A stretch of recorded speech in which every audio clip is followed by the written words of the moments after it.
Well, Imagining the Indian, the fight against Native American mascoting, opened in Los Angeles today.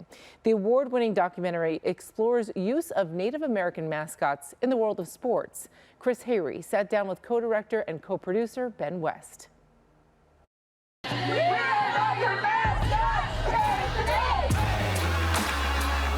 documentary, Imagining the Indian, I just had a chance to watch the screener.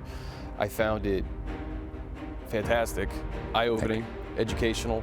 How would you explain it? So Imagining the Indian is subtitled The Fight Against Native American Mascoting, and it uses Native mascoting in sports as a window through which to examine all sorts of Native representations, from film to television, literature, pop culture.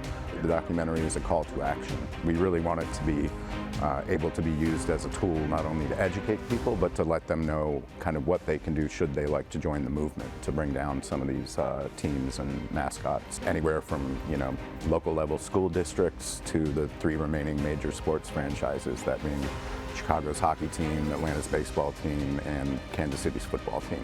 So we're both from the DC area. We both grew up rooting for the Washington football team, who's now the Commanders. I think as a fan, sometimes fandom clouds what's most important. How would you explain the pushback from fans on something that is deeply offensive to people? There's this element of tradition. People who love sports, it's kind of ingrained in them. But I think when it becomes problematic is when it's made clear to you that this is offensive to some people. And I think there are 2 things that happen then. Either you kind of consider that, or you pivot and kind of get defensive and say, oh no, we're honoring you. You don't get it. We're honoring you and your Native people. And that lacks logic completely, because even if a segment of a population that you claim to be honoring is not honored, then that's it.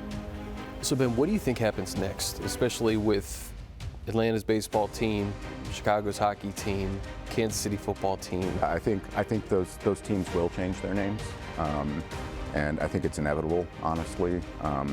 Kansas City has already banned headdresses and face paint, so steps are being taken, and I think the logical conclusion is one where they finally come to terms with the fact that they just simply need to change. When we go deeper, specifically sports fans, to really truly understand that a mascot is not the team. Right. And if it's offensive, it's offensive. That team is still the same team. It's still all the players you love, all the players you maybe don't love on your team. They're still going to be playing for it, even if your mascot or team name isn't racist and offensive. Now, the documentary opened in Los Angeles today if you want to check it out.